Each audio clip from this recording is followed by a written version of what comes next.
Il y a un artiste que j'aime beaucoup qui disait dans l'une de ses chansons que la vie c'est comme le temps. Quand il pleut aujourd'hui chez toi, il faut savoir garder un peu d'eau. Comme ça, quand la sécheresse va arriver, tu pourras y faire face plus simplement. Moi, j'ai envie d'aller plus loin. J'ai envie de dire que l'épargne, c'est comme le temps. Aujourd'hui, quand tu as de l'argent, il faut savoir mettre de côté. Comme ça, quand la sécheresse arrive, donc quand tu as moins de revenus ou tu n'en as pas du tout, tu peux y faire face plus simplement. Je pense que ce proverbe-là montre bien l'importance de l'épargne qui n'est plus à rappeler. Quand tu épargnes, bah forcément, tu es beaucoup plus stable, tu es beaucoup plus serein dans ta vie. Tu peux investir dans des projets sans pour autant aller recourir à des prêts. Mais la plupart du temps, malgré tous les bienfaits de l'épargne qu'on connaît, on a du mal à épargner. En tout cas, c'est mon cas. Et il y a eu une histoire particulière dans ma vie qui a fait que j'ai vraiment eu le déclic et j'ai vraiment compris comment est-ce qu'il fallait épargner. En tout cas, comment est-ce qu'il fallait que j'épargne. Et c'est pour ça, dans cette vidéo, je me propose de te partager les trois choses que j'ai apprises sur l'épargne. Donc, reste bien jusqu'à la fin de cette vidéo. Bonjour à toi et bienvenue dans cette nouvelle vidéo. Alors, avant de rentrer dans le sujet, tu l'auras compris, on va parler d'épargne aujourd'hui. Je t'invite d'abord à t'abonner pour qu'on puisse continuer à s'influencer positivement. Et aussi, ce que j'attends de toi, c'est que tu partes en commentaire, mettre des commentaires, réagir au sujet qu'on aborde ici sur cette chaîne. On va rentrer dans le vif du sujet. Alors, je vais te raconter une petite histoire qui, moi, a été le déclic qui m'a permis vraiment de savoir épargner sur du long terme, de vraiment commencer à prendre l'habitude d'épargner. En fait, j'étais étudiant encore, donc je vivais seul et à un moment donné, je suis rentré en Côte d'Ivoire pour voir un peu la famille, tout ça. Et pendant que j'étais en Côte d'Ivoire, je prospectais un peu. Donc, j'ai regardé les opportunités d'investissement, des projets que je pourrais faire là-bas. Parce que, comme je te disais dans la vidéo précédente, sur les livres, je lisais beaucoup en ce moment, donc j'avais des envies d'investir, voilà, de faire quelque chose. Je suis tombé comme ça sur un projet où je voulais mettre de l'argent. Et à ce moment-là, je suis allé regarder mon compte bancaire et je me suis rendu compte que, en fait, je n'avais rien sur mon compte bancaire. J'avais pas d'épargne. Quand je dis j'avais pas d'épargne, il me restait quoi? Moins de 100 euros, je crois. À ce moment-là, j'avais moins de 100 euros, sachant que je travaillais parce que j'étais en alternance à ce moment-là. Donc j'avais des revenus, mais je n'épargnais pas. Et à ce moment précis, il est né une frustration. La frustration parce que je travaillais et je n'avais pas de quoi investir dans un projet qui me semblait intéressant. Dès ce moment-là, je me suis dit, il faut que je change complètement ma façon de voir les choses.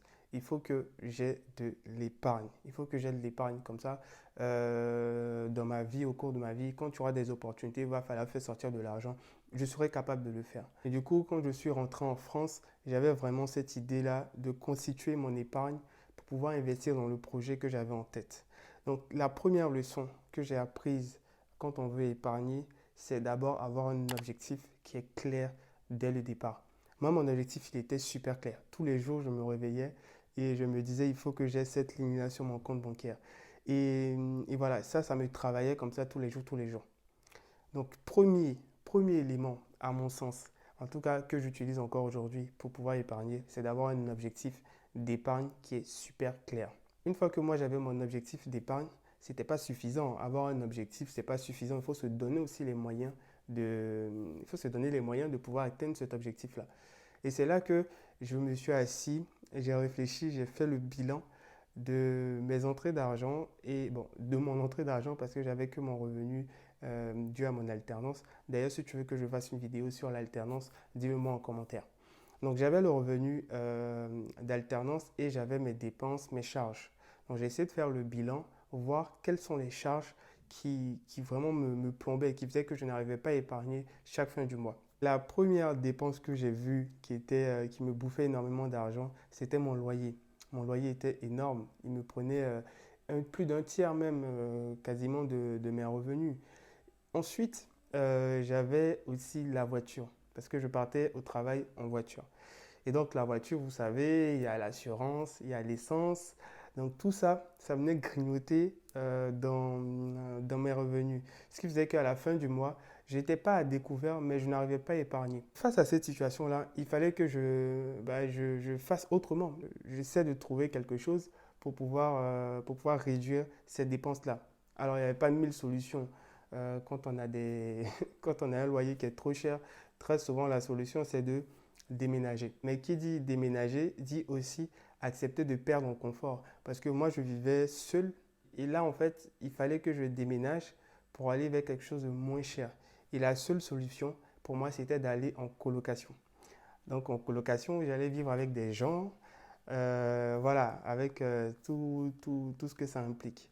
Donc, j'allais perdre un peu quand même en confort de vie, mais en même temps, j'allais gagner sur mon loyer parce que le loyer il est vraiment moins cher. Et aussi, ce que j'ai fait, je me suis rapproché de mon travail. Ce qui faisait que je n'étais plus dépendant de la voiture. La voiture, je pouvais la laisser et prendre les transports pour aller au travail. Ce qui faisait que j'ai gagné encore de l'argent sur le carburant que je pouvais mettre dans ma voiture. Donc ces deux grosses charges-là, j'ai réussi à les diminuer. Mais après, je le dis, mais c'était à la fois simple de le faire et en même temps difficile. J'étais déjà dans un confort. Quand on a déjà un petit confort, c'est dur de quitter ce confort-là pour aller vers quelque chose qui est moins bien. Mais ça, j'ai pu le faire grâce aux lectures que je faisais à cette époque-là, qui m'ont donné le courage, en tout cas l'état d'esprit pour pouvoir le faire. Je me disais, c'est une période qui est temporaire. Et si je veux réussir ce projet-là, bah, il y a des sacrifices à faire. Et ce genre de sacrifices-là, c'est des choses qui arrivent si on veut vraiment atteindre pardon, nos objectifs. Et donc, voilà, j'avais ça qui était très ancré, très fort dans ma tête et ça a facilité mon choix, ça a facilité en tout cas mon déménagement et voilà, et la réduction comme ça de mon style de vie. Donc, deuxième leçon que moi j'ai retenue pour pouvoir épargner, c'est de savoir réduire son style de vie. Voilà, savoir réduire vraiment son style de vie. Moi, le fait juste de passer d'une maison où je vivais seul à une colocation, bah, il y a de l'argent finalement qui est apparu. L'argent qui partait dans le loyer, finalement, ça revenait directement dans moi, ma poche. Et ça me faisait comme ça épargner sans avoir fait de grands efforts. Enfin, l'effort que j'ai fait quand même, c'était de baisser mon style de vie. Donc, c'est vraiment ça la deuxième leçon que j'ai apprise. Baisser son style de vie si on veut épargner. Donc, première leçon, c'était l'objectif, un objectif clair. Et en fonction de cet objectif-là, baisser son style de vie pour pouvoir épargner. Et pour terminer la petite histoire, j'ai atteint mon objectif en très peu de temps. Je crois en 6 mois, j'avais réuni la somme que je voulais réunir et pour faire mon projet. En tout cas, j'avais la ligne sur le compte. Moi, le fait d'avoir vécu cette expérience-là m'a vraiment appris à vivre en dessous, mais vraiment à vivre en dessous de mes moyens. Parce que durant ces 4-5 mois-là où j'étais focus sur mon épargne, j'ai appris à vivre simplement. Quand je dis vivre simplement, c'est-à-dire en parallèle du fait que j'ai déménagé, j'apprenais aussi à me faire à manger, continuer à me faire à manger très souvent au lieu de commander par exemple la nourriture. Parce que ça aussi, c'est un poste de dépense qui était énorme aussi dans mon budget. Donc j'ai appris comme ça à pouvoir, j'ai appris à pouvoir cuisiner et ça aussi, je l'ai vraiment senti dans mon budget. Donc ça même, je pourrais dire aussi que c'est une leçon aussi que j'ai tirée de, de comment épargner. Il faut vraiment pouvoir faire les choses chez soi. Surtout la nourriture, c'est un gros poste de dépenses. Donc il faut vraiment réduire au maximum les commandes qu'on peut faire sur Uber, sur Deliveroo. C'est bien de temps en temps, mais pas tout le temps, comme moi je le faisais.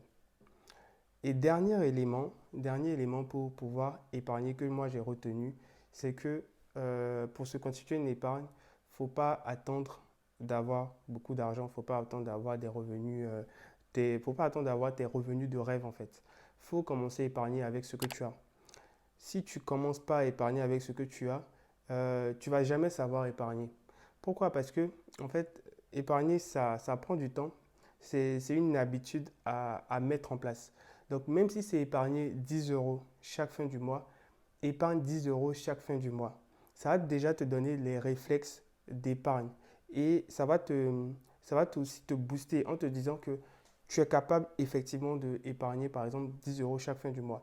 À un moment donné, tu vas l'augmenter, tu vas l'augmenter, tu vas l'augmenter. Mais prends déjà cette habitude-là, même si c'est petit, fais-le. Prends l'habitude. C'est une habitude. Et une habitude, ça prend du temps à se construire. Donc, si tu as des faibles revenus, c'est pas grave. Même si c'est économiser 5 euros par mois, fais-le. Il y a un paradoxe même. C'est que si aujourd'hui tu te dis, bon, je n'épargne pas, j'attends d'avoir beaucoup d'argent pour épargner. En fait, plus tu as des revenus, très souvent, ton style de vie augmente avec ces revenus-là. Donc, si tu n'as pas pris l'habitude dès maintenant d'épargner, mais en fait, quand tu vas avoir beaucoup d'argent, ton style de vie va faire que tu ne pourras toujours pas épargner. Alors que dès aujourd'hui, si tu commences à te dire que j'épargne, même quand tes revenus vont augmenter, ton style de vie, tu vas savoir l'adapter pour pouvoir conserver l'épargne que tu sais déjà faire actuellement. Donc voilà un peu les trois leçons que moi j'ai appris sur la façon d'épargner. Pour récapituler assez rapidement, un objectif clair d'épargne. Deux, c'est de savoir réduire son style de vie. C'est difficile, ça c'est la partie la plus difficile. Réduire son style de vie. Et trois qui est un peu un bonus, une généralité, c'est vraiment commence à épargner dès maintenant. Dès maintenant, dès maintenant. Pourquoi? Parce que épargner, c'est une habitude qui se construit. Ce n'est pas du jour au lendemain que tu vas savoir épargner. Si tu ne sais pas épargner pendant que tu es jeune, il y a de très fortes chances que pendant que tu seras à un âge un peu plus avancé, tu ne saches toujours pas épargner. Moi, j'espère que cette vidéo-là t'a plu, que ça t'a apporté quelque chose. Si toi, tu ne savais pas euh, épargner, j'espère que ça t'a apporté des idées, des pistes. Et si tu sais déjà épargner, bah, n'hésite pas à nous dire en commentaire comment est-ce que toi tu le fais pour pouvoir s'influencer positivement. Comme d'habitude, on est au terme de cette vidéo. Donc, si tu as aimé, mets un like, ça fait toujours plaisir. Et bien sûr, partage la vidéo. Moi, je te donne rendez-vous à la prochaine vidéo et prends soin de toi.